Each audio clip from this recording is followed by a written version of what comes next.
Okay. So, effective interviewing and interrogation. Okay, interviews at WorldCom. Okay, this was that organization. It was MCI WorldCom when there was financial statement fraud involved here. Didn't get as much notoriety as Enron at the time. It took place about the same time, but Enron was so much bigger that it kind of took away the air, if you will. They say suck all the air out of the oxygen out of the room. But it was big. Now in 2002, okay, Enron was 2001. This kind of broke earlier in 2001. Cynthia Cooper was named was one of the 3 women named in Time Magazine's Person of the Year in 2002 for her role in uncovering the WorldCom fraud. I'm trying to remember who the third person was. The second person helped uncover the Enron fraud. I've met and had conversations with her. But in June of 2000, Cynthia Cooper and Glenn Smith began a series of informal verbal confrontations, information gathering, and admission-seeking interviews. And they, on their own, determined what was going on there and then blew the whistle on that whole thing. So here are our 5 modules for this chapter. Introduce the concept of the interview and interrogation. Then we'll drill down into details of them. Module 3, we'll closely examine the 5 types of questions used during interpersonal interactions: introductory, informational, closing, assessment, admission seeking. And again, I'm going to fly through that because that's all in the videos that we'll be watching. Module 4 outlines the steps in the admission seeking interrogation process. Interrogations have many more rigid protocols than information seeking interviews, because remember, we're trying to get, they define interrogation as an interview where you're trying to get an admission, okay, get the person to admit. I just like to use it more. Interrogation is law enforcement, where interviewing was what we do outside law enforcement. But I see their point as well, and since it's their book, they'll be held to what they say. So interrogation is admission seeking, rather than just trying to get information, say, from a innocent bystander. Then module 4 considers the tools and techniques used to judge truthfulness and untruthful responses and the behavior during the interview process. Again, a lot of that will be covered in the video. So let's fly through these, shall we? Okay.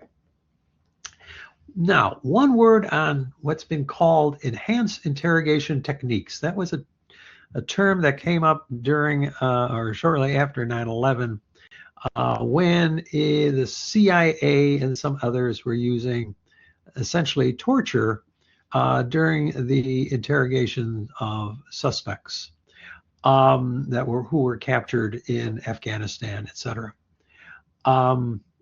I actually had in my class, amongst others, actually a couple of folks. One who was one of the polygraphers. That's someone who operates a lie detector machine, a polygraph, okay, for the CIA. Another was a military law enforcement officer who worked at Gitmo interrogating people. And then I also know quite well excuse me, opening another Pepsi, a woman who was at the time a Judge Advocate General Corps member in the Army, an attorney with the Army, and was stationed at Gitmo and was making, and seeing some stuff and reporting it, and was not too pleased with it. One thing, okay, let's look at what says the PowerPoint. Enhanced interrogation techniques, for example, torture, are of dubious value. Interrogator is told what he or wants to hear. Okay. Not every case can be solved, so adhere to a high moral code regardless of what is acceptable under the law. Ensure values we seek to protect are vigorously preserved. And as the folks I've met said, in their opinion, torture didn't work. Enhanced interrogation techniques did not work. They simply would, again, tell you anything to stop the torture and tell you what you wanted to hear. What did work, and the downside of it is it takes time, is to build up a relationship with the person. Use a system of simple, carrot and stick. And after a while, they found out some incredible stuff, and that led to some success on the battlefield and elsewhere. So torture does not work, and it's not good. Okay, again, we are supposed to be protecting certain values, and one is that we don't torture people. So there you go. Introduction to interviews and interrogations. Conducting thorough interviews and interrogations is often vital to resolution of a case. I mean, you can go through all of the documents you want, but in the end, a lot of cases hinge on, can you get someone to admit? Okay. So interviewing is the systematic questioning of a knowledgeable person in pursuit of details surrounding a forensic accounting issue. Interrogation involves the questioning of a subject or a target to obtain evidence and to solicit a confession. The terms suspect, subject, and target are often used interchangeably. A suspect is a person suspected of committing an offense.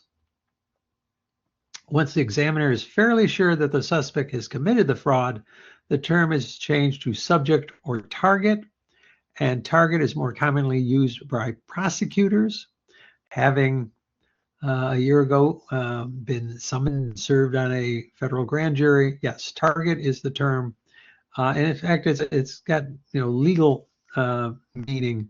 Is the term that prosecutors are going after, even before they are, arrested or charged. They are the target of that particular examination or investigation. Okay. Interviews and interrogations have many similarities. Both require planning, controlled surroundings, some level of privacy, rapport between the interviewer and the interviewee, and proper documentation upon completion. Interviews contrast in many ways with interrogations. Interrogations are adversarial in nature. Interviews are primarily for information gathering. Interrogations act to test or confirm information already known or suspected by the examiner. So sometimes you use interrogations. When you know something, some fact, you'll use it, as we'll see, to see how the subject reacts to it. In an interrogation, the interviewer must be vigilant of the rights of the interviewee. They are the target, they're the subject. So you don't want to blow your case because you conducted an improper interrogation. Again, in civil litigation, interviews are critical because you just don't have all of the tools, search warrants and such that you have in a criminal case. Okay. Rewards for effective interviewing and interrogation skills. You can reduce the investigation time. I mean, let's face it, if the subject confesses, and even if they don't confess to the whole thing, but confess to enough, fine, you can fill in the gaps. But at least you don't have to keep looking, okay? Cut back on the time a lot. Increased probability of investigative success, improved confidence in your conclusions.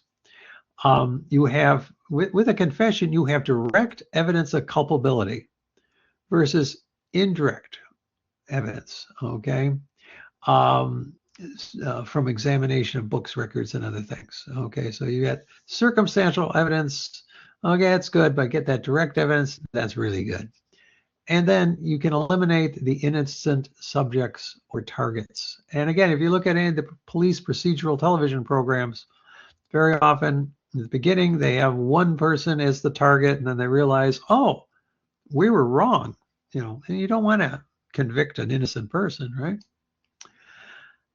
So, interviews in cases of suspected fraud or corruption, there should be an ION at the end of that. You begin interview in order of least culpable to most culpable. So you see in our bullseye here, you start with documents. Again, documents are great because they don't change their story. But you then go to those neutral third-party witnesses. Then you interview corroborative witnesses, folks who can corroborate, time, place, events, especially. Then you go for and then if further investigation is warranted, interview suspected co-conspirators. And then in the end, you have in the bullseye the target, who you think is really the most culpable. So by using this, your fraud examiner has as much information as possible when you go after that target. You don't want to go into, right at the beginning, interviewing or interrogating the target. You might, really convince that person did it. Great. But if you're going to get a confession, the biggest way to get that is convincing the target that essentially the game's up, we've got you, and without so much saying it, but they'll say it to themselves inside their heads, best thing I can do at this point is confess at least to some aspect of this, and maybe they'll go lightly with me. Very few times do you get someone who just says, oh, wow, I did something bad and immoral or whatever, and I'm going to confess because that's the right thing to do. No, they do it when their interests, the best thing in their interest is to confess. All right. Admission-seeking interviews or interrogations can be avoided if interviews clear the target. So if these, the outer rings of that bullseye clear the target, well, okay, then you change your, you change the theory of your case. All right. What about in fraudulent financial statement tax return examinations? In those cases, the authors suggest you start with the suspected perpetrator.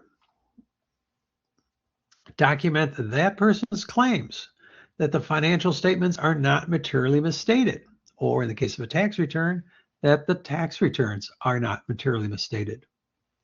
Therefore, when the auditor or forensic accountant or whoever finds fraudulent financial reporting, you already have the perpetrator caught in a lie. Okay. Remember, the auditor will make, the perpetrator will make two assumptions. The auditor investigator will not find the issue, or that the auditor investigator won't be skilled enough to unravel their underlying evidence. Okay. Details of the interview process. The criminal justice system relies heavily on eyewitness identification for investigating and prosecuting crimes. Okay. As I said, I testified as an eyewitness in a murder case, and it was very important to the finders of fact. It was a bench trial that I could clearly identify the suspect, or in that case, the defendant. But psychology and forensic sciences of various times has warned the justice system that there are problems with eyewitness identification evidence. If any of you go off to law school, many times in an evidence class, when they get into this, the professor at the beginning of class will have some non-law student run into the classroom and pretend to assault the professor and then run out.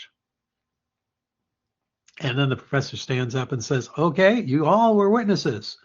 Pull out a sheet of paper and write down a description of the witness. You know, what were they wearing?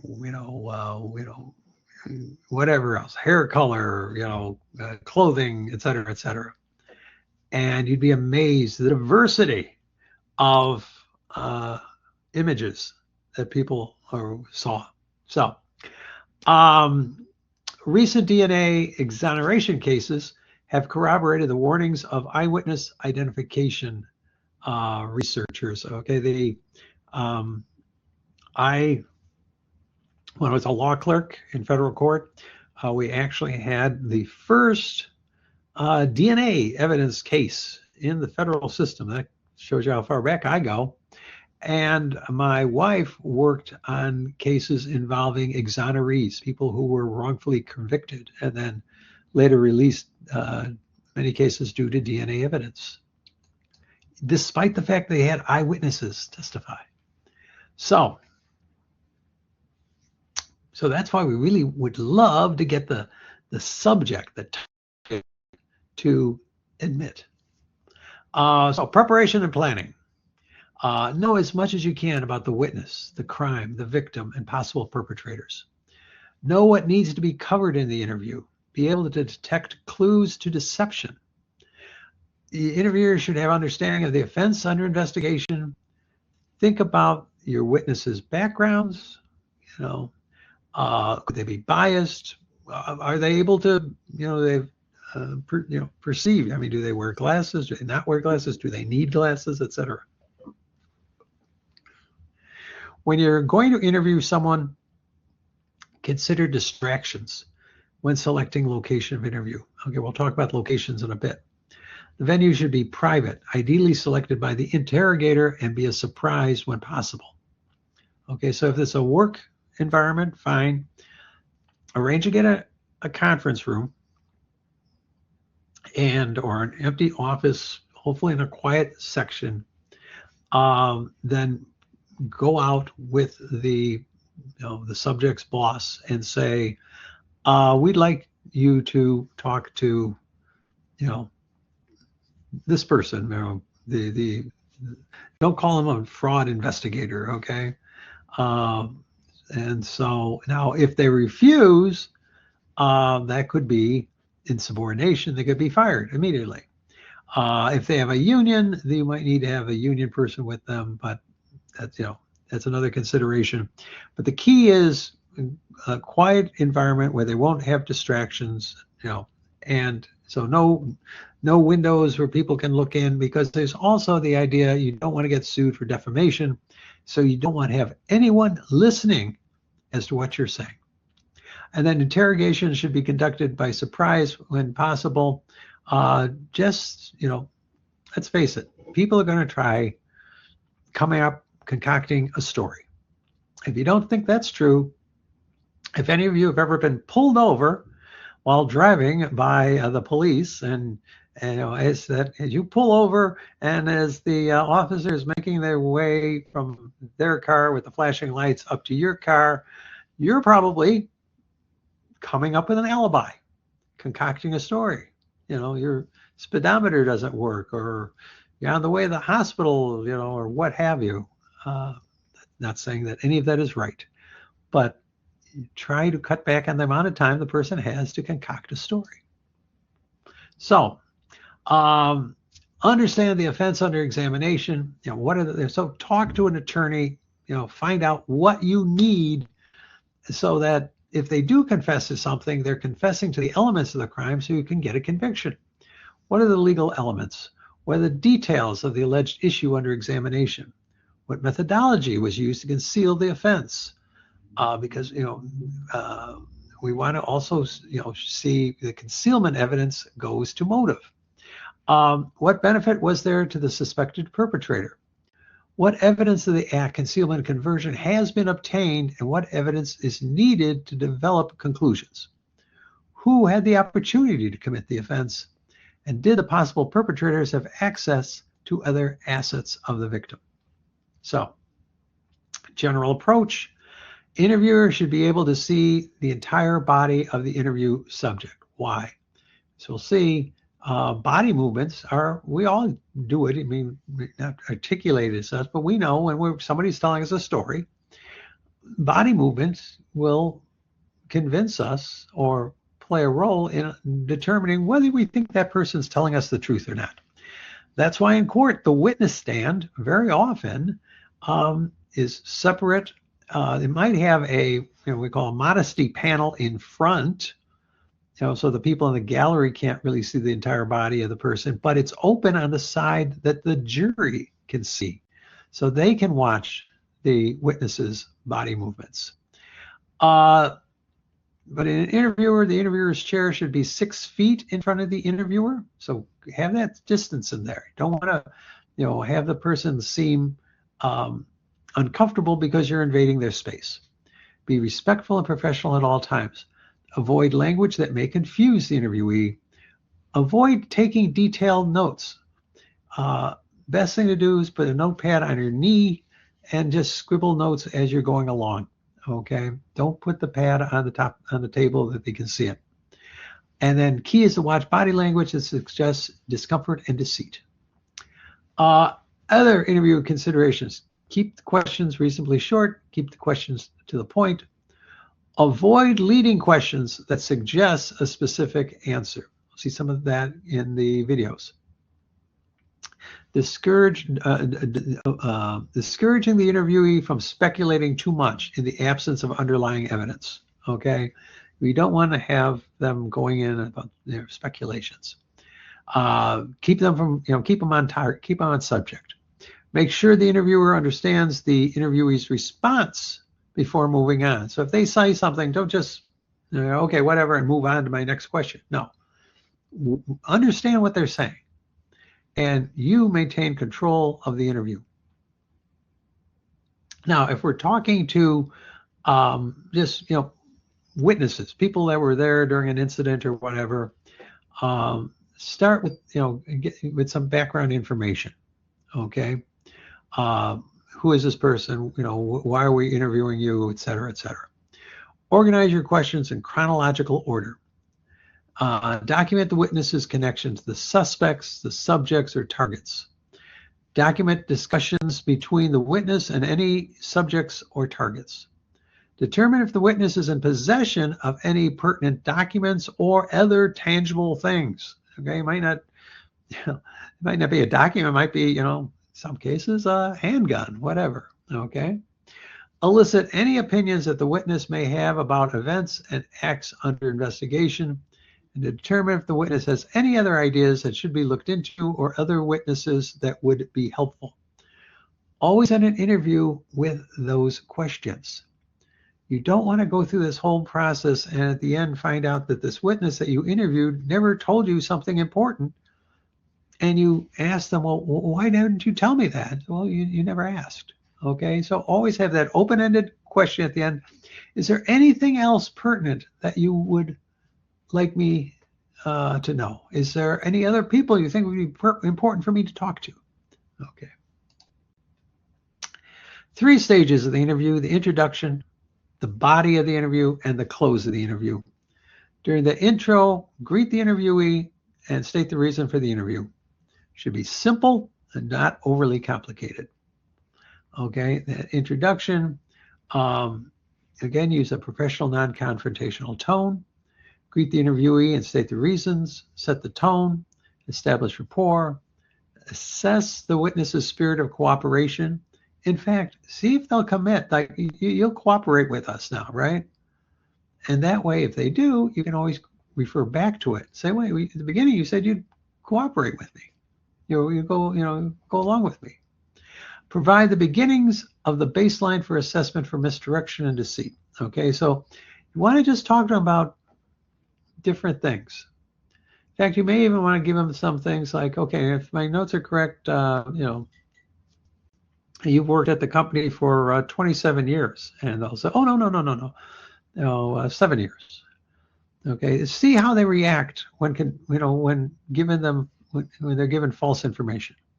Okay, and see how they'll react later on if you give them more pertinent false information.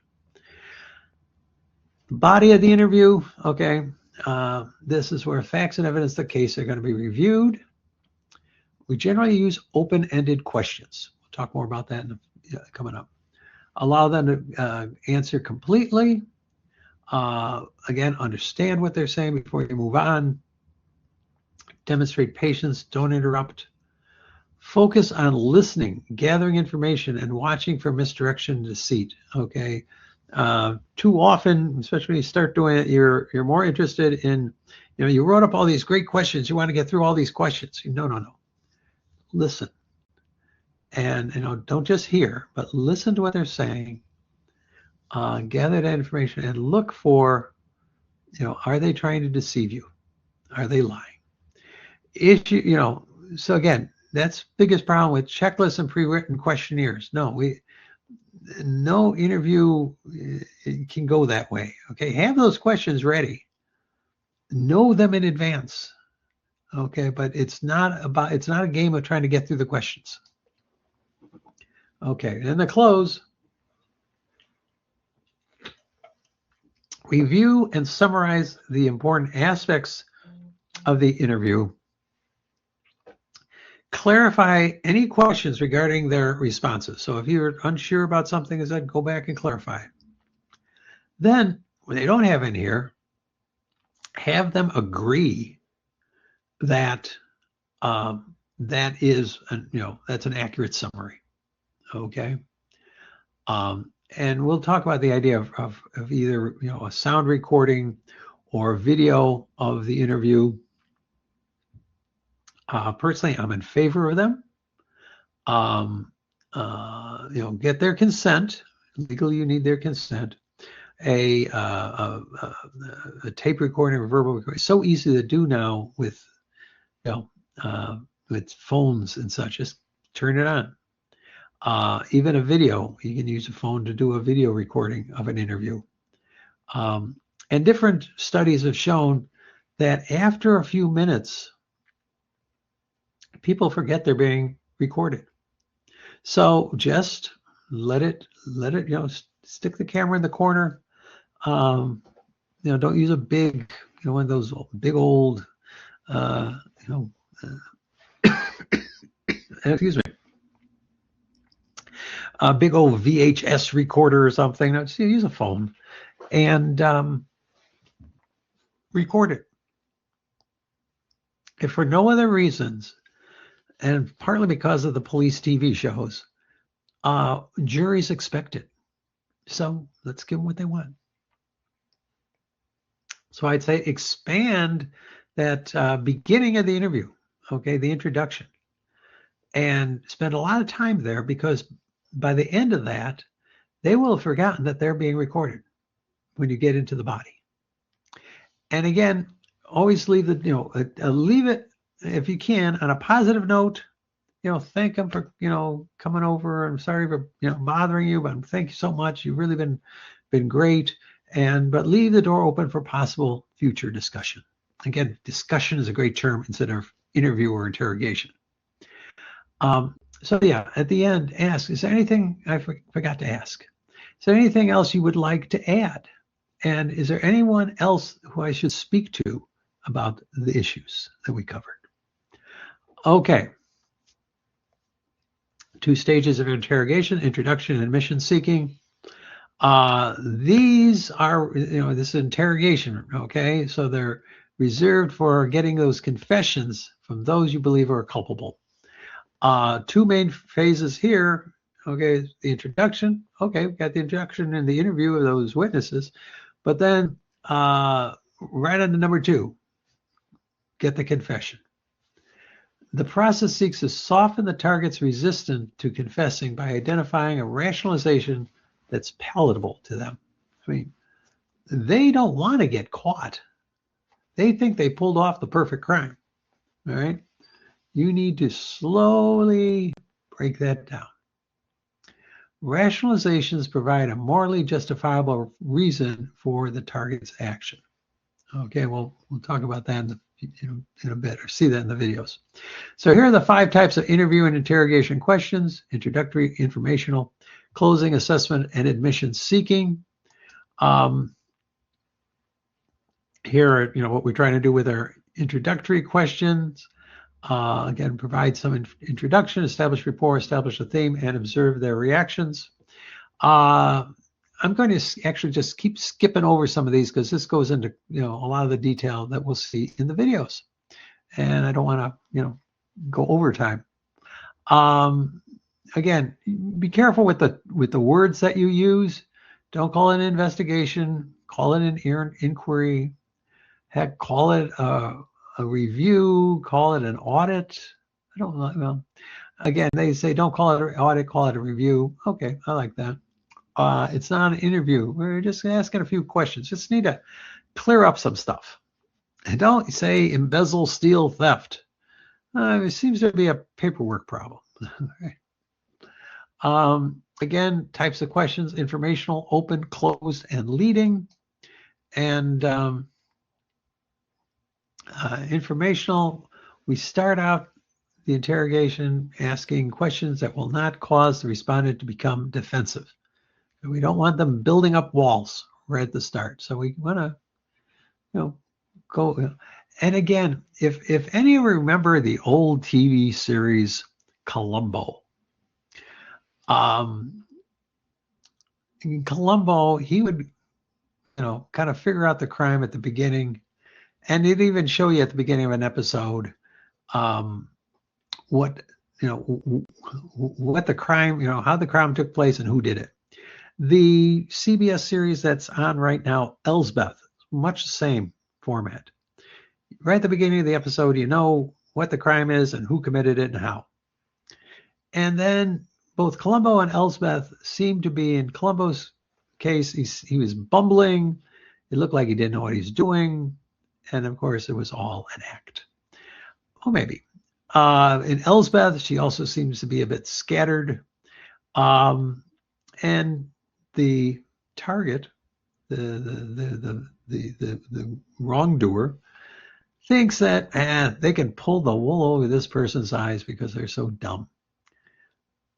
So I always say, let them think that you're stupid, because then they will be less defensive. So let them think you're stupid. And that's when you will win. So ask questions in a manner that will develop the facts in the order of occurrence. Ask only one question at a time. And if they don't answer right away, stop. Okay, I did that deliberately. Because what happens very often is, and I'll tell you, teachers, professors do the same thing. They'll ask a question of a class and nobody comes back with an answer. So then the professor immediately gives the answer and moves on to the next question. But in an interview or an interrogation, ask the question. I'm going to turn on the camera for this. Okay. Ask the question. And if they don't say anything, okay, just keep looking at them.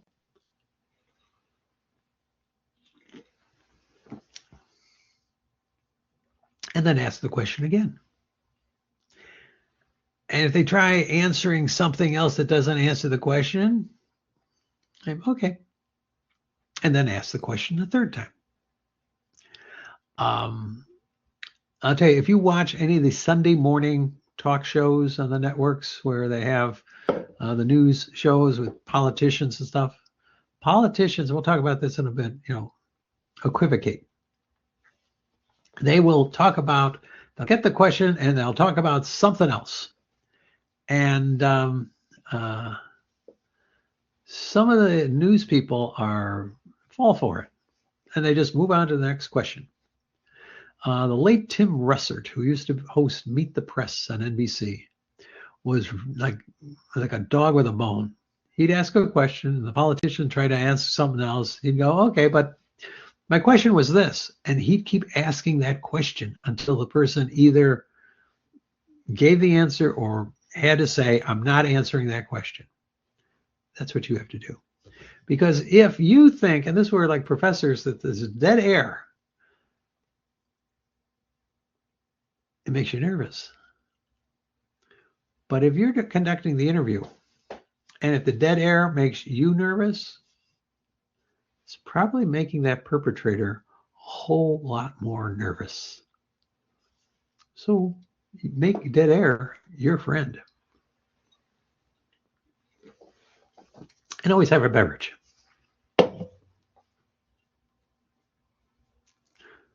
And then they'll answer. Okay. Hope you enjoyed that. Ask straightforward and frank questions. Keep interruptions to a minimum.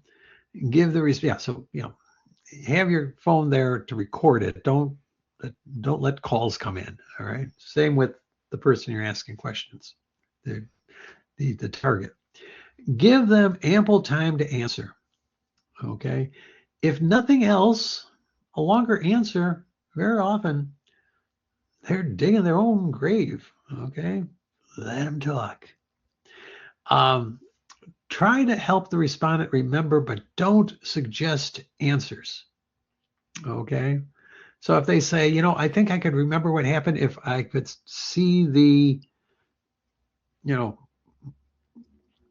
paperwork you're talking about or something. Okay, well, give them the paperwork, but don't suggest what it means. Okay. Informational question techniques. Repeat or rephrase a question if necessary to get the facts. Be sure that you understand the answer. And I'll tell you, a perpetrator will try to obscure, just use all sorts of, crazy language to sound like, oh, I know so much more on this. I'm so much more sophisticated. You know nothing. Yeah. Don't let them get away with it. Okay. Give the interviewee an opportunity to qualify his or her answers. Separate facts from inferences. Do you actually see that, or are you just supposing that? Have the interviewee give comparison by percentage, fractions, estimate, time. Get real numbers. Okay, not just more. Okay, well, how much more? How long was it? Okay, we waited a long time. 5 minutes? Half hour? How long was it? After the respondent is given a narrative account, ask follow-up questions to what they said. So this is where you can't be bound to the script with questions. You need to follow up on what they told you. Upon concluding the direct questioning, ask the respondent to summarize the information. So then you get their summary of what they just told you. Again, begin with background questions on what's going on. Observe their verbal and nonverbal behavior. Ask those, two different non-leading. So don't suggest to them, so the bank vault would have been, locked at that time. Yeah, that's what it is. No, you say, so the vault locked or unlocked, something in between, keep it open. And then say, well, why would that be? Approach sensitive questions carefully. I mean, if there are sensitive issues here, don't be cavalier about it. Okay. Be sensitive. What about difficult people? Don't react. And again, its last one's change tactics. Read the room. Again, you went into this interview, hopefully you understood where this person's coming from. My favorite was a insurance fraud case involving a doctor. And at one point, the interviewer at the beginning said, and you knew they were going to have problems with this doctor. And it says, well, we're going to ask you a couple of questions, Mr. Smith. And he was like, that's a Dr. Smith. And the interviewer came back with, thank you. But if I was coming to you for a diagnosis, I'd call you Dr. Smith. But right now, I'm interviewing you. I'm going to call you Mr. Smith. Kind of bring them down. Okay. You need to disarm the person. Volatile interview is one that has the potential to bring about strong emotional reaction in the respondent. In that situation, it's one of the few instances where I'll say you're going to have more than one person in that room. You and the interviewer, and have another interviewer in there. Okay, if nothing else, to send the person a message that should not try to get physical. I also would say in those situations, which I've been in, have somebody just outside the door, have a door that's got a glass window in it, or at least translucent, so they can see that there is somebody sitting just outside the door. Okay, and hopefully that will prevent them from trying to even get into a shouting match, but definitely not get physical. Conduct the interview on a surprise basis. This person can be a hothead. Throw the questions out of the usually chronological sequence. Why? To throw them off guard. If they think they know where you're heading, that might get them angry. So keep them unbalanced, and use hypothetical questions. I'm not accusing you. I'm asking a hypothetical question. If someone was in this position, what would they do? The closing, reconfirm the facts. Go over the key facts. Don't revisit all the information. Just go over the key facts. Get them to agree with that. Ask if they know of other documents or witnesses that would be helpful. Provide opportunity to furnish relevant facts. If they want to send in some documents later, fine, give them that opportunity. They'll feel better about themselves if they have that. Then ask, again, this is one of the reasons you want it recorded. I don't want to have a court reporter in there. You don't want an additional person, but have that tape recorder running. Ask, well, okay, it's over. I mean, I hope you feel you were treated fairly during this. And they'll say, yeah, I guess so. Good. Give them a final chance to add any more information, and then leave the door open to additional cooperation. Assessment questions are those where we're trying to assess whether or not they're telling us the truth. So it establishes the credibility of the respondent. Used when previous statements are inconsistent or possibly deceptive. So the first is to norm or calibrate. Observe their behavior before critical questions. Okay. So if they were, see, how they respond to a statement that's false. Okay. Observe and make a record, if just a mental record, of their verbal and nonverbal reactions. Use these assessment questions, starting out with these very very easy questions to more sensitive questions, and watch for that change in behavior, change in verbal response, change in the nonverbal reactions. And then the basis should be explained before the questions is asked. Again, the admission-seeking questions, save those for the people who think are culpable. Your suspect is now a subject, a target. You're going to ask these questions in a precise order. So that one, if it is an innocent person, you will be able to clear them, but it also sets up that culpable person and encourages them to confess. 3 purposes: distinguish the innocent from the culpable, obtain a valid, use in a courtroom confession, and then obtain a written statement acknowledging those facts. The presence of outsiders, usually not necessary to inform the subject that they're entitled to have an attorney present. Okay. Again, if this is a criminal matter being investigated by a member of law enforcement or an agent of law enforcement. Okay. So for example, if it's somebody who carries a gun and a badge, agent of law, well, not necessarily. Security guards can do that. Okay. Concealed carry, you can do that.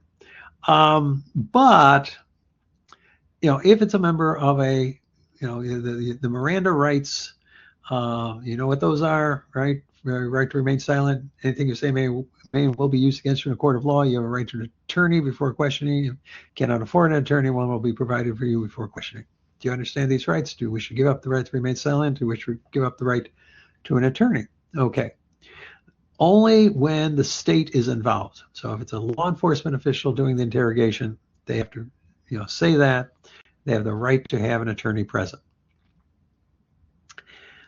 It also comes in if, for example, the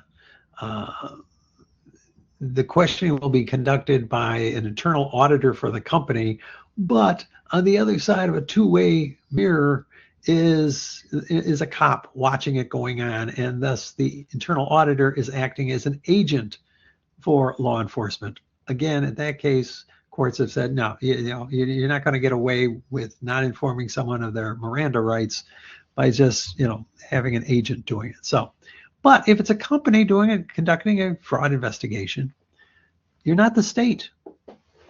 Okay. Now, Governor State University is the state. Okay, so you have to respect the Miranda rights if for example, I was getting investigated. But in most companies, you don't need to. So usually not necessary to inform them. They're entitled to have an attorney present. But if they are a member of the union, as most, I think, folks at Governor State are, you are entitled to have a union representative present. But the representative should not be asking questions or object, okay? An attorney can do that. The union rep should not. But again, private employers conducting an internal fraud examination are not required to give the Miranda warnings. Okay. In developing a theme, convince the respondent that confession is their best interests. Offer morally acceptable reasons for their behavior. Hey, I've had, we understand that your, wife has been, very sick. Medical bills are running up. I know, I've been there. It can make you do crazy things.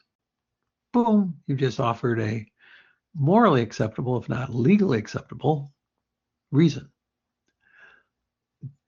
Do not imply the person is a bad person. Maximize sympathy and minimize perception of moral wrongdoing. The subject's guilt should already be assumed in the form of a question. So you have the person there. It's like, the form of the question, it certainly infers that, yeah, we know you did it. Okay. And don't go in, that's conflicts with what I was saying before about a Columbo or Elsbeth theory. But when it comes to that interrogation interview, have it be known that, yeah, we know, the jig's up. We know it's you. But we just want to, clear up a few points here. And be careful of accusing an innocent person of a crime. So if you are unsure and you're like, well, let's give it a shot. No, do not do that. All right. But there is nothing illegal about accusing an innocent person of misdeed. If you have a good faith belief that this person did it, it's not illegal, and you should win in a civil trial too.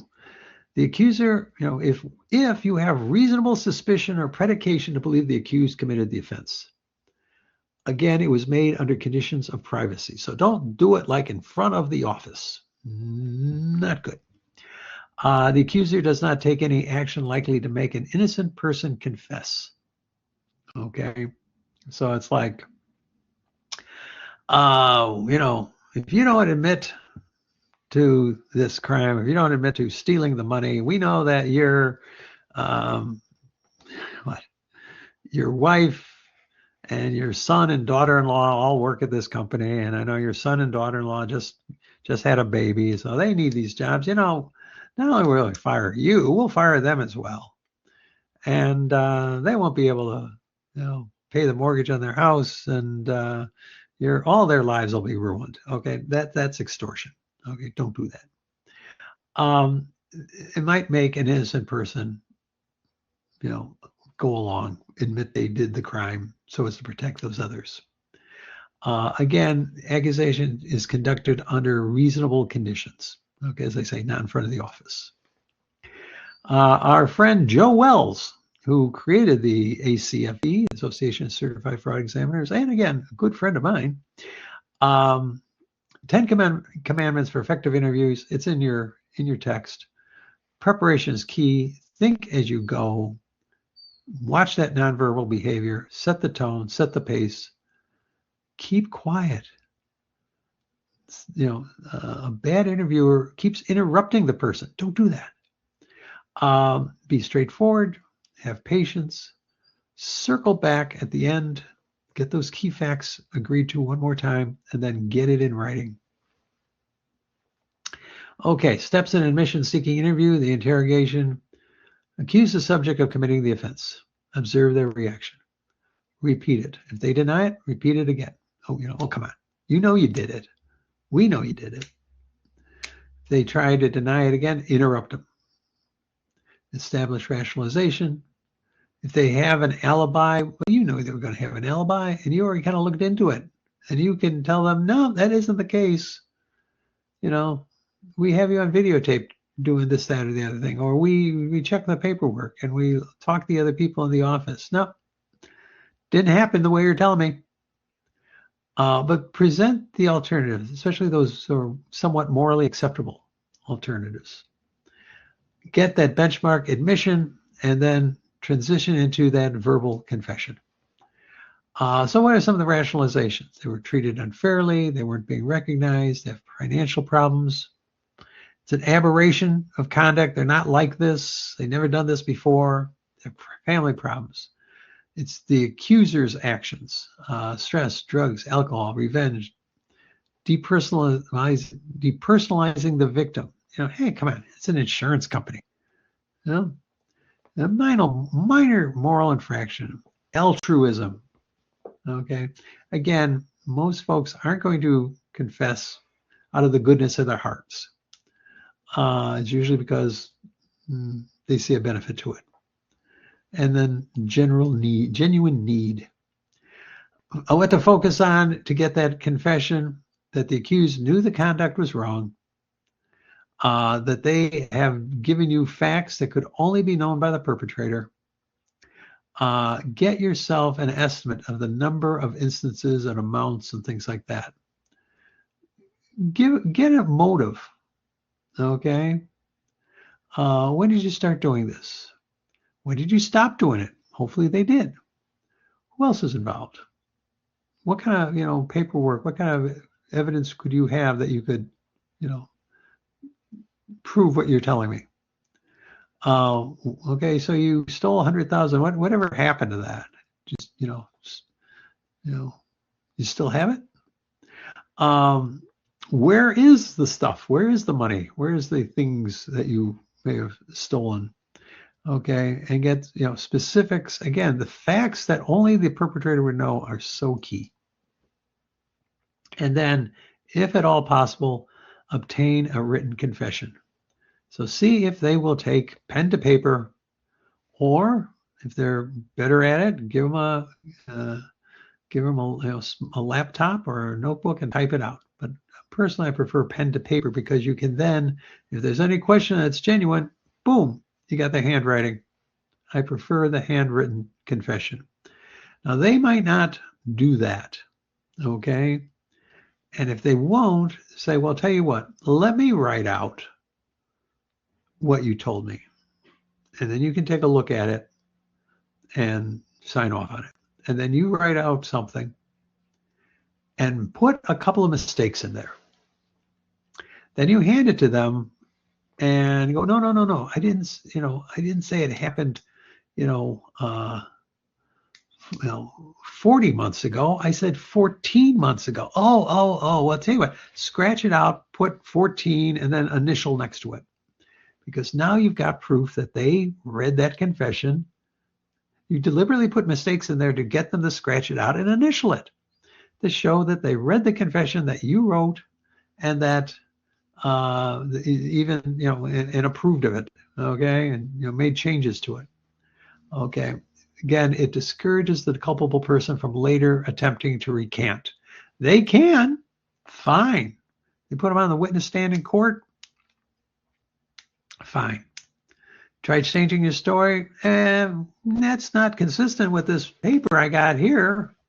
I didn't write that, the investigator did. Oh yeah, that's true, but you also reviewed it and signed off on those corrections, didn't you? So, okay, what do you put in that written confession? A statement that the confession was voluntary. Again, you don't want them coming recanting it and saying I was tortured, or I was, they were threatening my family. Okay, so have them state that it was voluntary. Have them state what their intent was. Okay, again, intent's important, because otherwise, in fraud cases, it could just be a mistake, an error. You want to have them state intent. Even if they're lying about it to some extent, they're stating an intent. Again, approximate dates, approximate amounts, approximate number of instances, that they're willing to cooperate, because again, you can go pull back, circle back again. Hey, you said you'd cooperate. Have them, put in a paragraph of the excuse or the rationalization. Why did they do it? Right? Again, have the confessor read the statement, state it as truthful, and then sign it. Preparing that signed statement, there's no legal requirement that statement must be handwritten or the wording of the subject. However, I prefer it. Confessor should read and sign the statement without undue delay. Multiple witnesses, I'm not big on that. There should not be more than one written statement for each offense. Okay, just one statement. But if there are multiple offenses, a separate statement for each offense. For legal purposes, the interviewer should prepare separate statements for unrelated offenses. So I just said, the interviewer should preserve all notes taken during the interview, especially those concerning a confession. If for no other reason, the defense attorney is going to subpoena your notes. Okay, and fine, here you go. If they subpoena your notes and they know you took notes, their client told them you did, and you say, oh, I don't have them, I destroyed them. Makes you look bad, makes you look questionable. Keep the notes. Okay. Okay, judging deception. Physiology, verbal cues, nonverbal cues, and the ability to judge. Okay, physiology of deception. Lying produces stress, and I will put in there, in most people. Okay. Psychopathic liars, really good liars, show no stress. One of the tools we have for judging stress and judging truthfulness is the voice stress analysis, that your voice changes when you're telling a lie. And my favorite example of this was a certain famous politician who made a speech where later turns out it became quite well known that this person was lying. Ran that speech through a voice stress analyzer, and it showed no stress. A lot of politicians are really, really good at lying. Okay. But most people, lying produces stress, and then the human body will attempt to relieve that stress through verbal and nonverbal cues. So you can draw inferences from the interviewee's behavior, but be careful, because it could be for some other reason. I had one case I worked on where we had someone on the witness stand, and as they were he was on the witness stand for quite a long time, jury trial, federal court.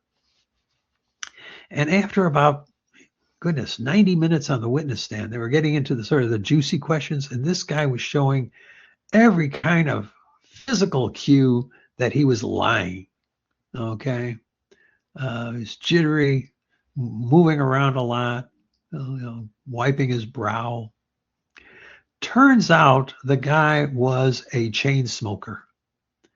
And he was reacting because he hadn't been able to smoke in 90 minutes. Actually, more than that, since he was in the courtroom for a while before that. So his physical reactions wasn't because of what he was saying. It was because he was going through a nicotine fit. Okay, so be careful with that.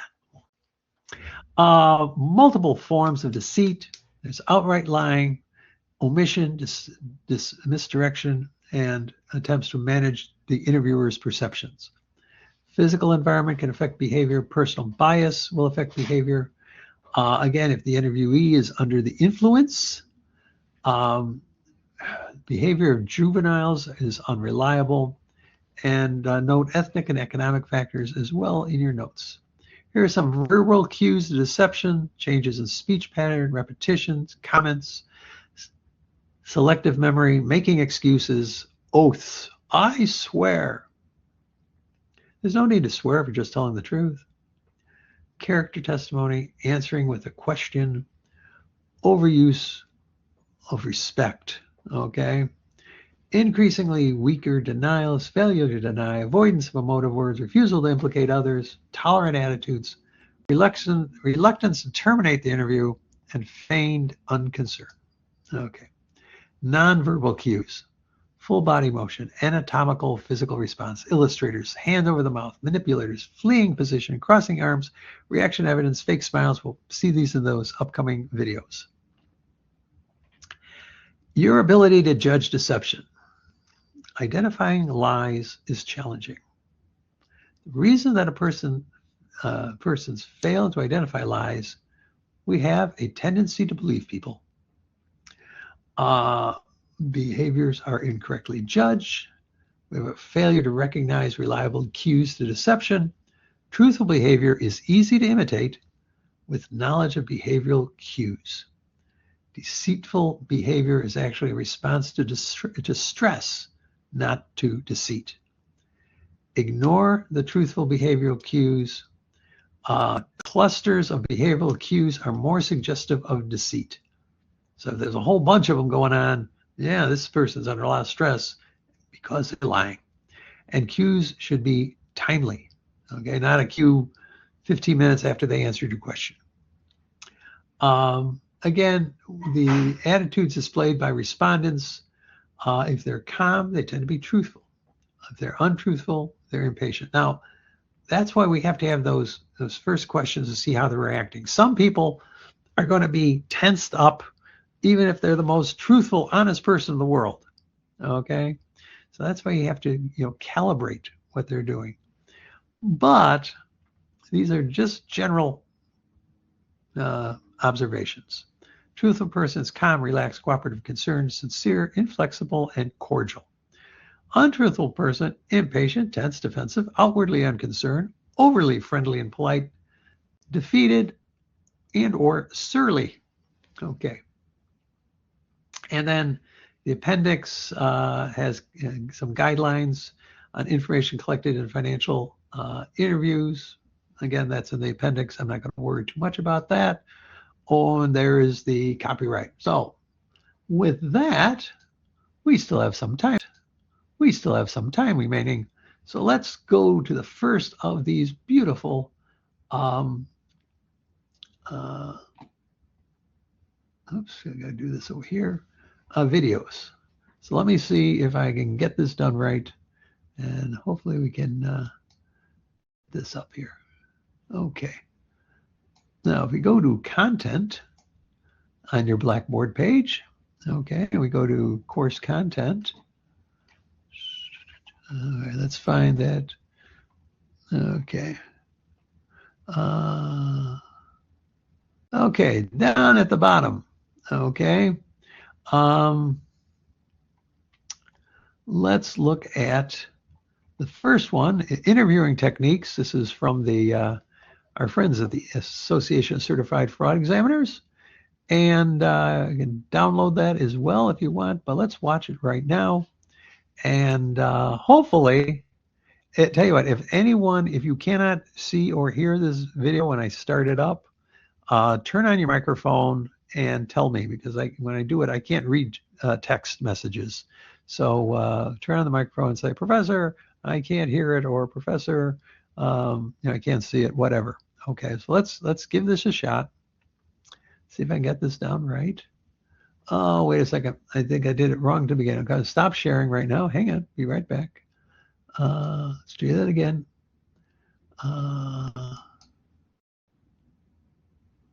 Okay. Yeah, also share audio. All right. I did that right, actually. Okay. Here we go. And let's make it big. Let's make sure we got the volume up. And over here too. Yep. Well, honestly, I did not take this money. I wouldn't steal, first of all. I've been working there 4 years.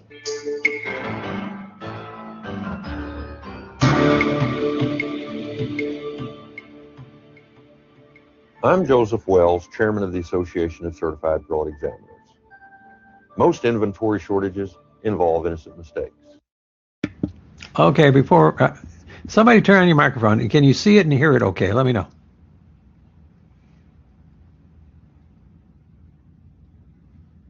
Anybody out there? I can hear it. You can hear it. Okay. Yeah. All right. Thank you. Thank you. Okay, I'll continue with the video. But sometimes they don't. That's where Scott Barefoot, Certified Fraud Examiner, comes in. His company, like many others, experiences a continuous stream of shortages. Scott has interviewed hundreds of people on a variety of subjects. He knows that there are 5 kinds of questions he can ask about any topic.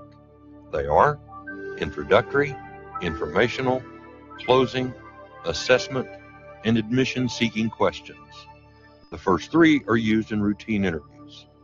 Assessment and admission-seeking questions are asked in situations involving possible wrongdoing. All 5 types of questions will be illustrated in sequence in this presentation.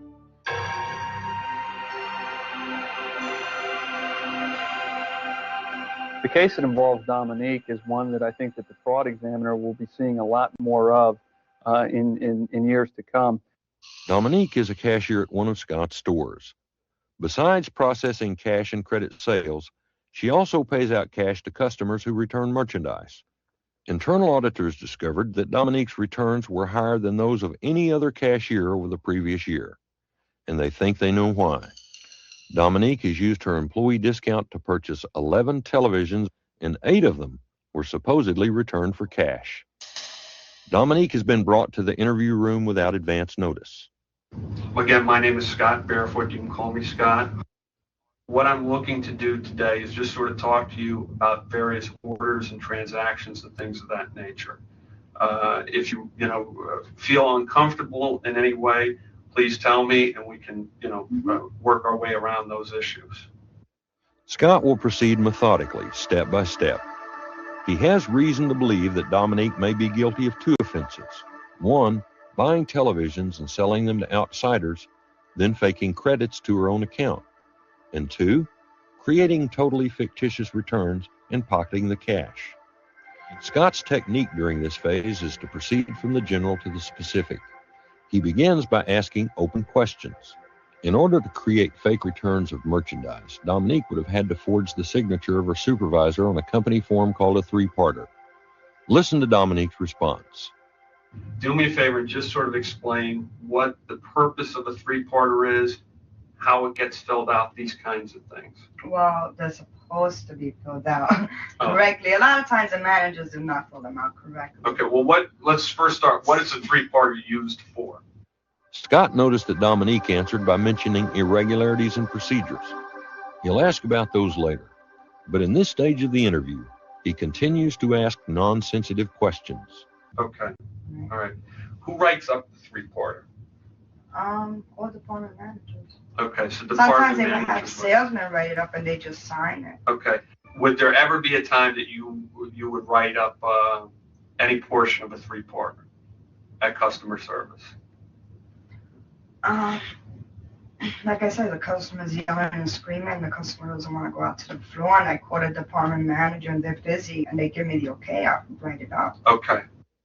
Did you notice the same thing Scott did? She didn't deny it, but instead began offering explanations. I'm sure it's against policy to write up your own three-parter then, right? Yeah.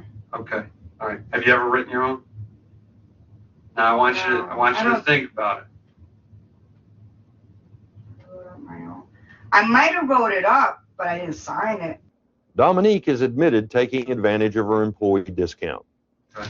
Yeah, because I bought an entertainment center also, and I wanted the TV and also to see the entertainment center. Yeah. I wanted a bigger one, so I asked him if I could return as a floor model. Okay. Store credit. Okay. So Then is there maybe. something wrong with that? Well, in writing up your own three-parter, yeah, there's a little bit something wrong with that, but it's not a major issue at this point. Everybody does in the department. Okay. Well, that's important, and what we're going to get into eventually is No, everything that goes on in the department, because it's no, to reflective tell you the to me. truth, everybody does it. Considering Dominique's responses and the evidence against her, Scott believes he has enough to seek an admission, but he will do so carefully and methodically. Listen to how Scott brings up the subject of the 11 television sets charged to Dominique's account. Do you watch a lot of TV? No? Okay. Late night when I'm home, I mean, I Okay. watch. All right. Okay. How many TVs do you think you purchased in the last 2 years? Um,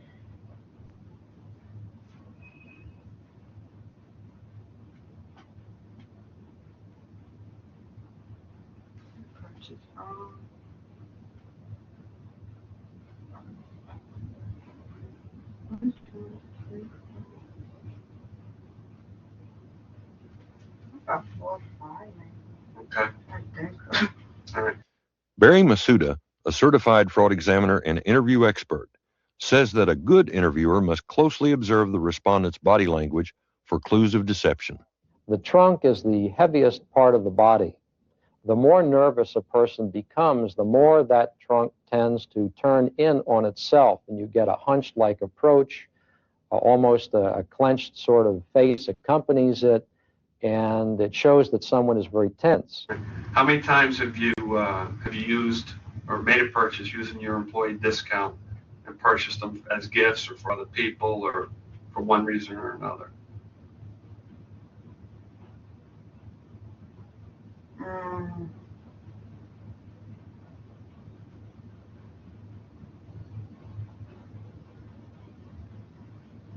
Do you want, no, not for like who? For friends or something? Oh, I don't know who you purchased them for, but you know. Most people react when they're telling the truth, according to the lines of an old Persian proverb, the man who speaks the truth is always at ease. And that's typical of anyone who knows that they have nothing to hide. They're open. There's no shortage of desire to communicate. They're willing to talk about any issue. The strength that they have is that they're talking about truthful situations. What I'm going to do now is give you reprints. These aren't originals like these are, but these are reprints, and I'll let you know that I certainly haven't done anything to them except call them up on the I know, I have a lot of orders. purchase order. You do have a lot of orders. I know that. We'll get into that. But these orders are, I believe, 11 different TVs that you purchased. So it's not 4 or 5, but it's 11. One time you bought 2 TVs on the same day, and a week later you bought another TV. What's going on with the TV sets? Admission-seeking questions have two purposes: to obtain a valid, voluntary confession of wrongdoing, and to convert that voluntary confession to writing. Admission-seeking questions don't ask, did you do it? They ask, why did you do it? This is something where you don't necessarily want to ask exactly, did you take the money, for example, but you want to say something to the effect of, is this the first time that you have taken from the company? Is this the first time that you have created an overdraft? These are types of things, or types of questions that are not direct and will not result in a yes or no answer. Right. My concern is that you transacted the order and there was no return of First of all, merchandise. First of all, I don't do things like that, okay? Okay. And Maria? second, I would never do it under my numbers. Okay. So you do it under somebody else? No, I mean, no, I wouldn't do it at all. Notice that he delivered his initial accusation in no uncertain terms. Her reaction was no surprise to Scott. She denied it. The next step is for him to repeat the accusation. Then, to make sure that I know exactly what's going on, I review the videotape. And I see you at that time on the transaction, working at the computer with no customer. Then I There see had to you. be a customer. Okay. Okay. First of all, you're accusing me of stealing, and I did not steal, okay? I've been working there 4 years. I understand. I understand. I'm Believe a me, I understand. manager. You're And you manager. think I'm going to steal? I'm concerned about this order. You've got to explain it to me. I'm telling you that I have the facts that show on videotape, that there's no customer there, that there's no return of merchandise. What you're seeing is that you transact this refund, all right? The piece never came in the building. Never came in the I building. never did anything like that, okay? I'm being real honest with you. I can swear up and down. I never in my whole life have ever done anything like that. Notice the type of denial Dominique is voicing. She's trying to make her story more convincing, but she's only helping confirm Scott's suspicions. The guilty person will either react with weak denials or silence. The more the person is accused, the weaker the denials become. On the other hand, an innocent person will voice strong denials or will become angrier with repeated accusations. Jim Ratley is the program director for the Association of Certified Fraud Examiners. The biggest mistake that I see young auditors and young examiners make is they do not want to be confrontational, and when the person denies it, they'll move on to another topic. They will not cut that denial off. You've got to cut that denial off right at that point, or you never will get an admission of guilt from that person. I can tell you what happened with this particular order. I know, flat out. I'm not going to let it die. I'm not going to let it go away. We must resolve this now, today. We need to get over this hurdle together. I know what I happened. understand that, but like I told you, I did not take money. I did not steal. A benchmark admission is the admission that you have been hoping and working hard to obtain. It's the point where the respondent has finally given in to your line of questioning, where he or she finally says, yes, I am responsible. Scott knew he was close to obtaining a benchmark admission when Dominique asked, What happens to people that steal it? What happens to people that steal? In some cases, nothing. Some cases, they get away. But when people steal, and I find out that they steal, I bring the person in, like you're here, and I talk with them. That's my job. I understand. the benchmark admission is the turning point in the confession. Let's talk a little bit about the order then. Okay? Mm-hmm. All right. Can you explain to me what happened? To tell you the truth, the receipt, it was stamped in. Mm-hmm. Okay, and there was a three-parter. But I don't know, like I did it, but not. it's all right. Go ahead. So you took the money out of the drawer, put it into your pocketbook, I have then to put like- it in my pocketbook now. put it in your Whatever, desk, or yeah. wherever you put it. Okay? And then you gave the money to Jerry later on. Okay. Two things are key to verbal confessions.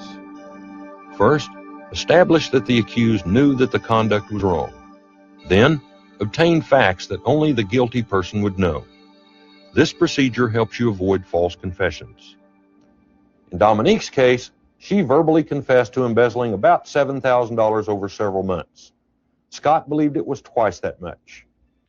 Jim Ratley says it's common for the accused to lie about one or more major aspects of the case, even when admitting overall responsibility. There is a point of diminishing returns, and when you hit that point of diminishing returns, you've got to stop and put it in a statement. If I have a target that has admitted to stealing $25,000, and I know, in fact, that $50,000 has been taken, and I can't get them off $25,000, it's time for me to go ahead and take my signed statement. Later in court, assuming that we ever end up in court, I will get the other $25,000. It was very, very difficult to obtain the confession, even after the point when the actual documents had been shown to her and her alibis had been used up and contradicted to the point where there was no other way to go. And as soon as she came out with that statement, we felt real good about it, and we knew that there was going to be quite a bit more, and eventually there was. Unfortunately, there's still a lot of fraud out there that's not being uncovered. Normal audit techniques will only go so far. When we as auditors and fraud examiners have a question, we not only have the right to ask it, we have the duty. Hopefully, you won't encounter many interviews as difficult as Dominique. But if you do, now you have a better understanding of how to go beyond the numbers.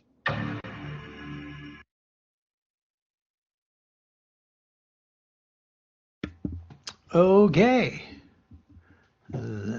Gotta go beyond the numbers.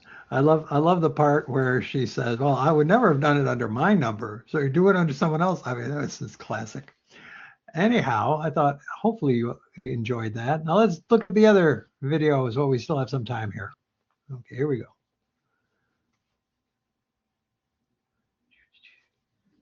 Hopefully I can figure this out again.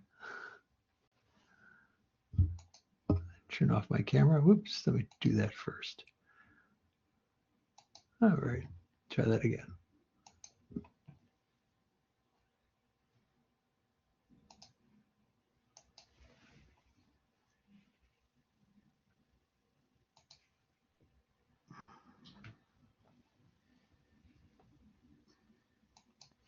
Oops. Okay, one moment. Let me try that one more time.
What communication is really all about, what interview is really all about. An effective interviewer is an effective communicator. We see what people do with their words, and we can interpret those. If we know what to look for as signs that are indicative of the possibility of deception. Communication is the process of effectively sending and receiving information, thoughts, and feelings. In order to be a successful interviewer, one must recognize, process, and respond to all of a subject's signals. Hello, I'm Catherine McLean for the Association of Certified Fraud Examiners. In this 50-minute video, we'll turn fundamental communication methods into tools for the interviewer. We'll examine behavior patterns associated with deception and learn to recognize them in interviews and written statements.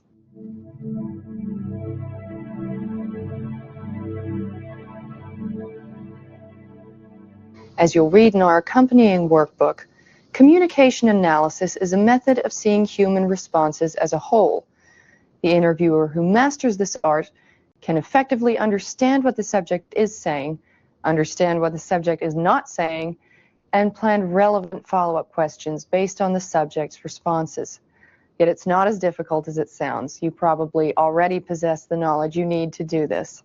Joseph Buckley, president of John E. Reed & Associates, specializes in teaching communication in business. Many people operate on a gut feeling when they come out of an interview. They say, gee, I don't think that person's telling me the truth, or I just feel instinctively that something's wrong. But they could really never verbalize it if you were to ask them, what exactly did he do or say to convince you? Well, that gut feeling is really the result of subconscious impressions being sent to the person, verbal or nonverbal. By bringing these impressions to a conscious plane, we can more accurately evaluate a subject's responses. They occur on 3 levels: body language, tone, and words. Interpreting these 3 together will reveal a pattern. Erwin Sulak is a certified fraud examiner who writes and lectures on communication and interview techniques. For example, words make up perhaps less than 20% of our total communication, where body language may well make up over half of our communication, tone making up the balance.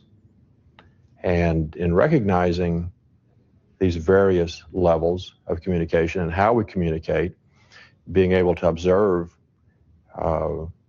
body language, being able to observe or listen for tone and listen to the words, a pattern can emerge. These patterns reveal a lot about motivation and honesty, as hard as a deceptive person may try to conceal them. And the interviewer who recognizes the body language associated with deception is way ahead in the game.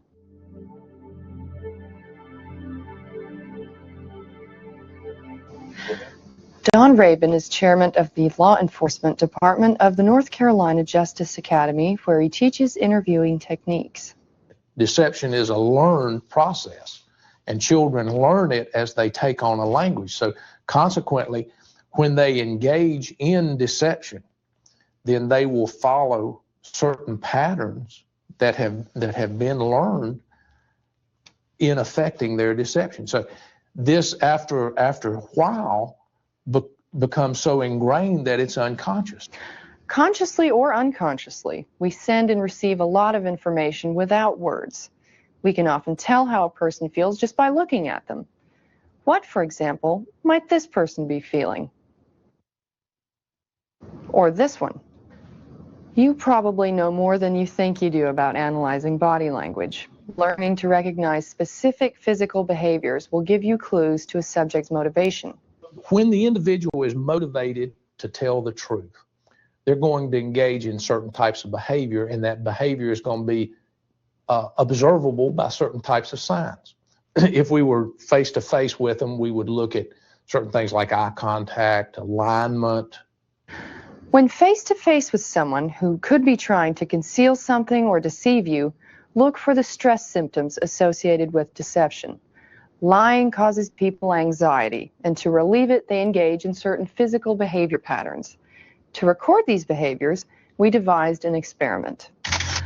These subjects have been told to treat our experiment as a job interview, and they expect to be questioned about the work history we provided them.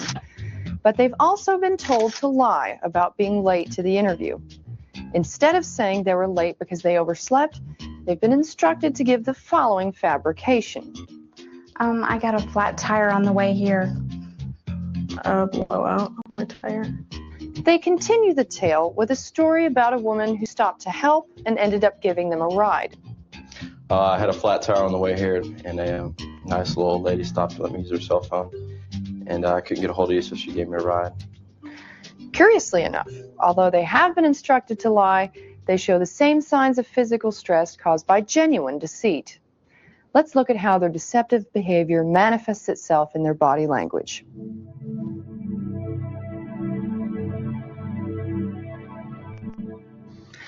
Deceptive subjects are more likely to touch areas of the head and face during an interview than someone who's honest and relaxed.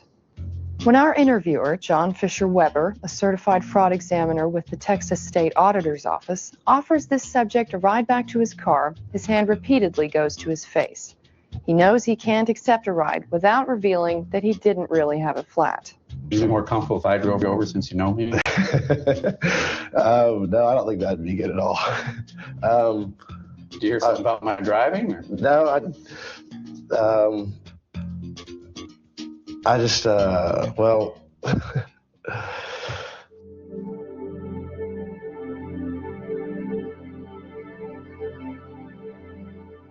I think I'm going to get a cell phone too from learning from this experience. okay. The nose is especially sensitive to stress. When blood pressure increases, tissues in the nose fill with blood. This subject seems especially susceptible as Weber asks for details about the supposed flat tire. Just, I need to explain that we time these interviews. It was just very unexpected. I have a new car, so. Okay.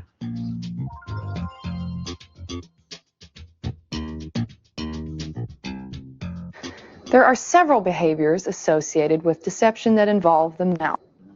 Look for obstruction behavior like this one. The subconscious goal of this conduct is to impede anything damaging from emerging. Wetting the lips and pressing them together is a sign of stress too.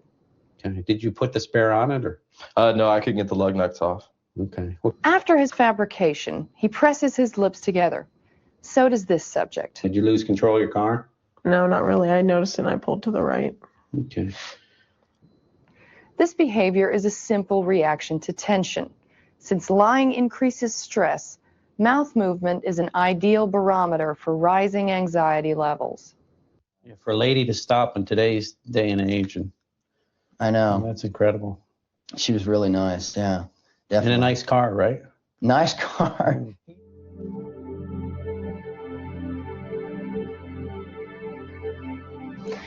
How many times have we been told to look someone in the eye when we speak? People are naturally reluctant to meet the eyes of the person they're deceiving, for fear that their falsehood will be discovered. During the initial phase of an interview, establish what you think is the normal amount of eye contact for a subject. As your questions increase the pressure, look for a reduction in that amount. If a subject is being deceptive, he might look down at his hands or at the ceiling as if trying to remember something. The point, though, is to avoid looking at the interviewer, as this subject does here. That was an awful nice lady that stopped. Tell me about her and what she drove and everything. She drove a blue sedan, and we basically just talked about the job interview, and I kind of told her to hurry up. Note how this next subject looks down throughout his answer to Weber's question.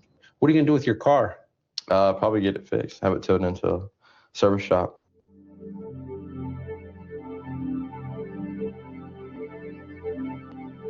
People tend to blink more often when they're trying to think quickly, like this subject when asked about the color of the car. And what color was it? It was green. She blinks before and several times after answering. Take another look. It was green.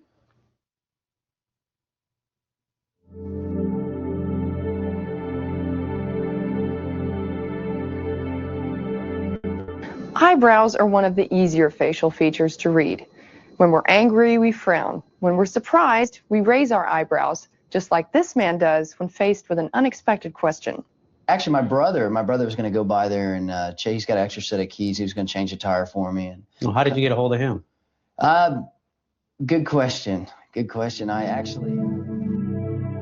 Another common way we react to an unexpected question is to fold our arms or cross our legs. For many of us, this is perfectly normal behavior. Yet when taken by surprise, we may cross as a defense mechanism or to buy time to think of an answer.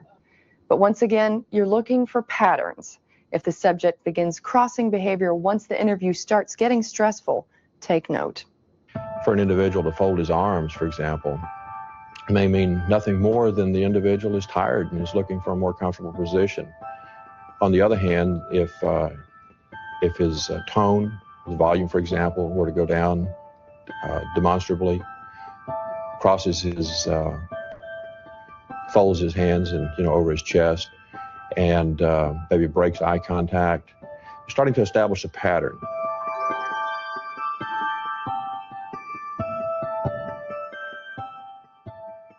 In nervous subjects, you'll observe what are called manipulators, playing with pens, twisting rings on their fingers, tapping, basically anything to occupy their hands. These manipulators may intensify when your questions become more serious. During non-stressful questions, this subject's hand motions are normal. But watch how his manipulators increase when talking about his lateness. I noticed you were a little bit late today. What happened? I had a flat tire. Oh boy. Yeah, I had a flat tire. One of those days. Which tire had the flat? Was it dangerous? No, it wasn't dangerous to the left rear. Wasn't dangerous. Pulled over to the side. A lady stopped. I called. No one could pick me up. She came and dropped me off. Luckily.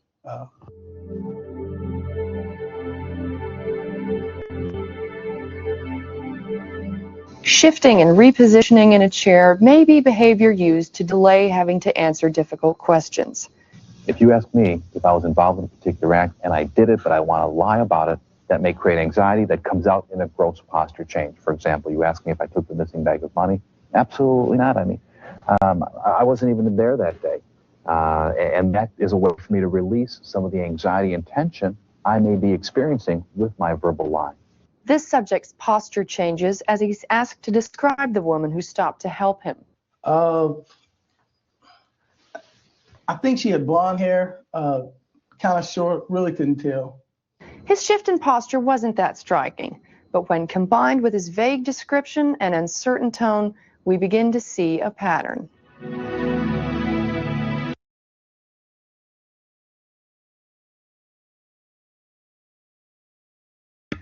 Okay, there's part one. Let's do part two.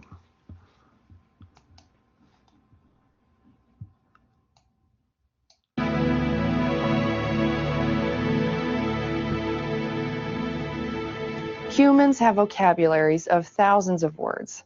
The different ones we use and the way we say them are very significant. Yes, we communicate non-verbally, but through the use of vocabulary is how we, in a sense, navigate through life and communicate with one another, even to the subtlety that we can carry on a conversation and we very subtly signal to each other, okay, I'm getting ready to stop talking now, and it'll be your turn. But no one ever said, now, son, when you get ready to stop talking, change your voice just a little bit and increase the pitch there a little bit, and that way that person will know you're getting ready to stop. But we learn that and we use it. Tone is the inflection we give our words to express a mood or emotion. By using what you probably already know about tone, you can interpret whether the subject is confident in his answers or whether he's uncertain and stalling for time.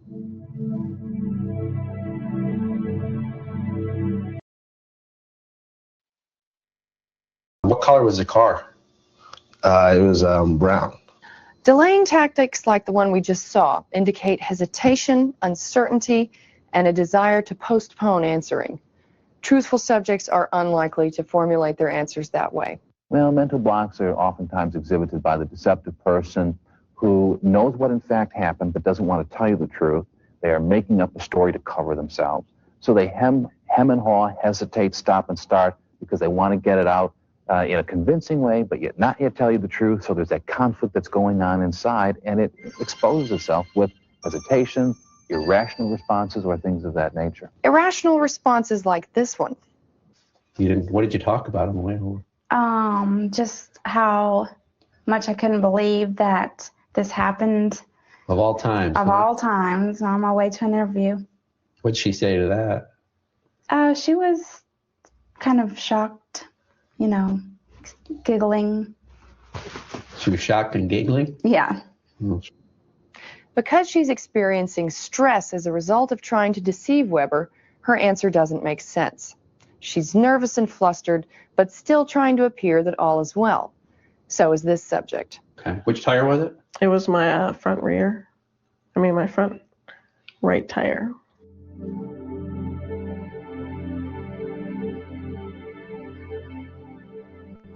People who are being deceptive are likely to make conflicting statements, like the one this subject makes when asked about the car. I didn't see what color it was. I don't remember. It's also common to drop the ball on details. After all, fabrications can become pretty complicated. John Weber catches this gentleman with a very simple question. Do you need a token for the parking garage? Yes, please. When he realizes what he said, he even laughs at his own mistake. Oh, no, you don't need a token for the parking garage. No, I don't. You don't have a car. Okay.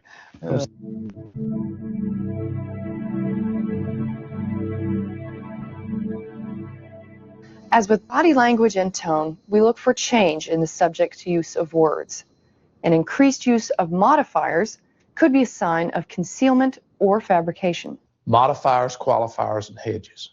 Sort of, kind of, basically, think, thought. Using modifiers gives the subject more time to think of an answer, as we see here. What color is it? It's kind of an off blue kind of color. Instead of just saying blue, he uses kind of twice to pad his answer.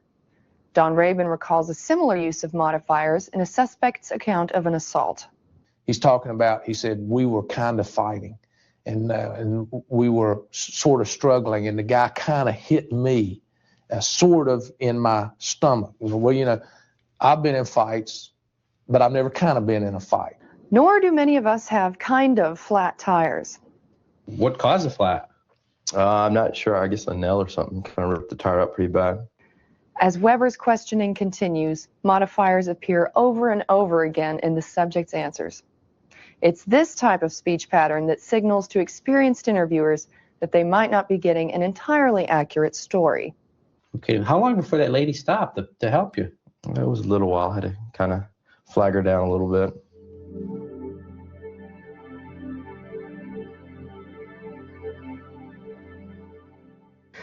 A further speech pattern to listen for is change in point of view, such as if the subject switches from first to second person. With second person referencing, what they will have a tendency to do is to start to speak of themselves in second person pronouns.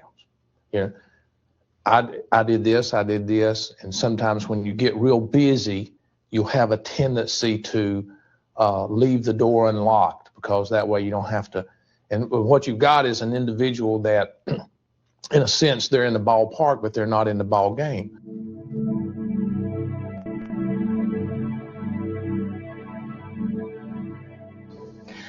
Repeating phrases allows the subject more time to think of an answer.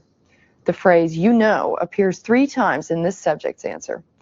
As we'll see later on, this particular phrase can furthermore indicate that the subject is seeking validation. What did you talk about on the way over, just out of curiosity? I was just told I was, that I was actually coming to an interview, and that kind of telling about what I was expecting, or what I did, and asked her kind of what she did and stuff like that. Sometimes the phrase itself can be more telling than they intend. Believe it or not, had a flat tire. How did you get here?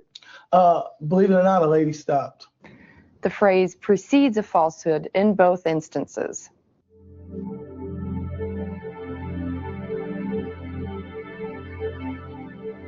Fragmented speech can be an additional sign of deceit.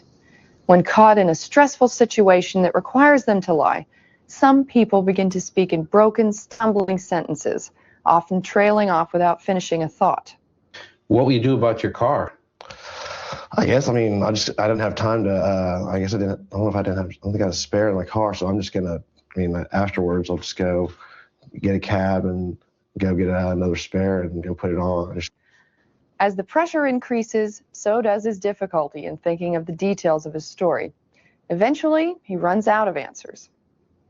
Is there something wrong, or? The deal is I didn't actually have a flat tire this morning. I woke up late and I didn't want to look irresponsible in my interview. Weber, an experienced interviewer, recognizes the point when more pressure is necessary. But an interviewer without the proper listening skills would probably miss that.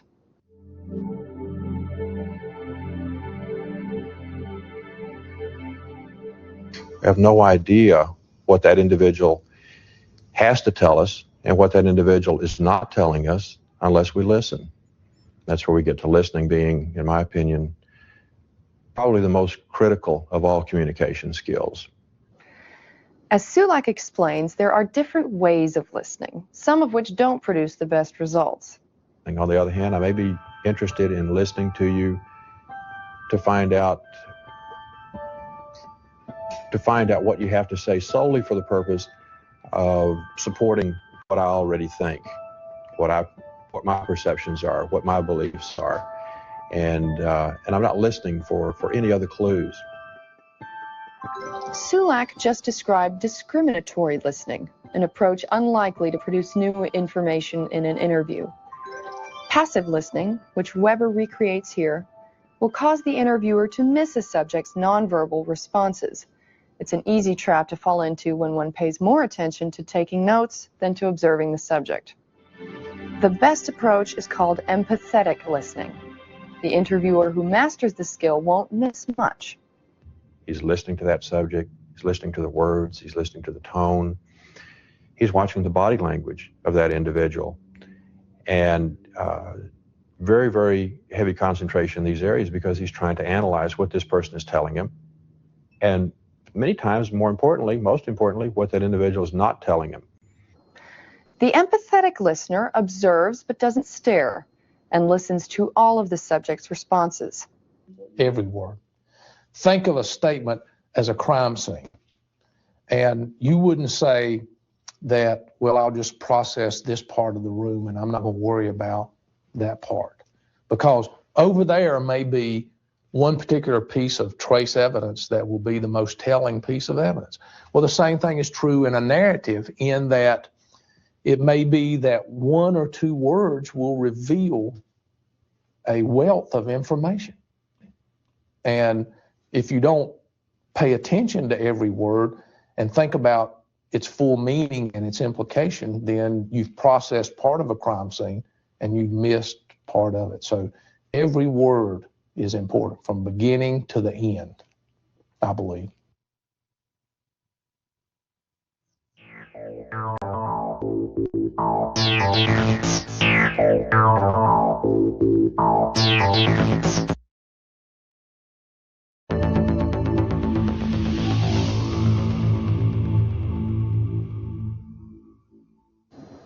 Now that we know what to watch for, let's proceed through a theoretical interview. Before you do anything else, always do your homework. Research the circumstances of the case and familiarize yourself with the subject's background.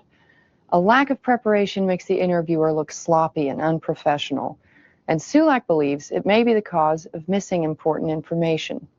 The more that you know about your subject, the more you know about your subject material, the better prepared you are, then the better able you are, in many cases, to recognize these clues to what I call sensitivities, as opposed to deception.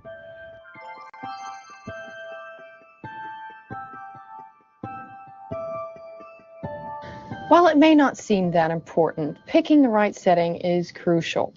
Choose a neutral, quiet place. The interview should be held in private, yet the subject should always feel free to leave at any time. Never lock the door. Okay. Thanks a lot, Carl. Remove any barriers between you and the subject. This will allow you to better observe their body language.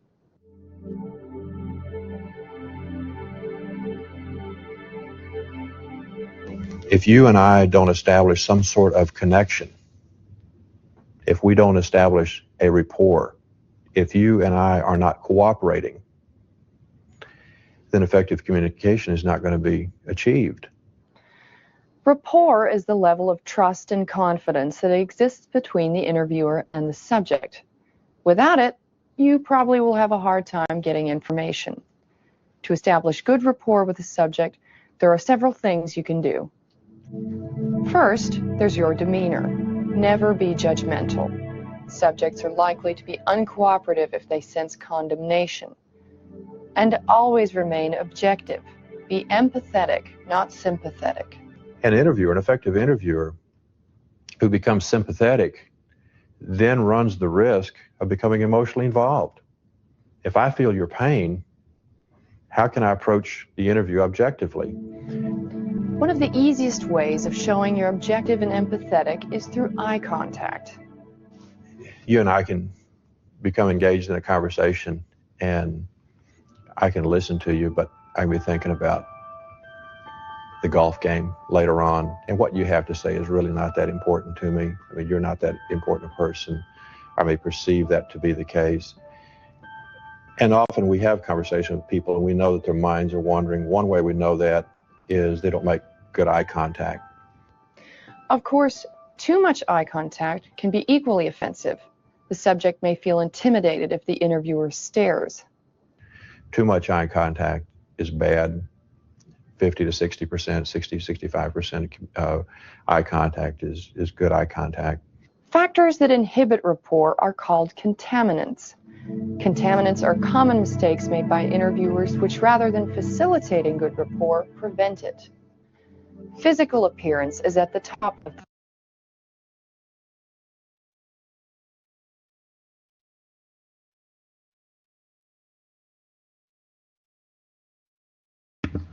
Unfortunately, the last part of that video I've lost.